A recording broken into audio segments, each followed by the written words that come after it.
భారత జాతీయ కాంగ్రెస్ బ్రిటిష్ ప్రభుత్వానికి వ్యతిరేకంగా కొన్ని హక్కుల కోసం మాత్రమే పోరాటం చేసింది.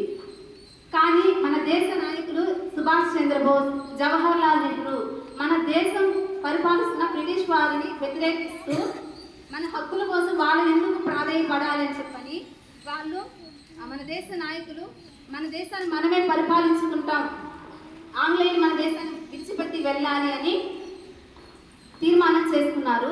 అందుకోసం 1930 జనవరి 26వ తేదీన లాహోర్ కాంగ్రెస్లో స్వతంత్రాన్ని మేము ఆకాంక్షిస్తున్నాం, కోరుకుంటున్నాం అనే ఉద్దేశంతో భారతదేశంలోని ప్రతి పట్టణంలో, గ్రామాలలో జాతీయ జెండాని ఎగరవేశారు. అప్పటి నుంచి అంటే 1947 ముందు మనం స్వాతంత్ర దినోత్సవాన్ని జనవరి 26వ తేదీన జరుపుకునే వాళ్ళము. అందుకని మన నాయకులందరూ కూడా జనవరి 26 వరకు ఎదురు చూసి 1950 జనవరి 26న రాజ్యాంగాన్ని అమల్లోకి తీసుకొని వచ్చారు. ధన్యవాదాలు.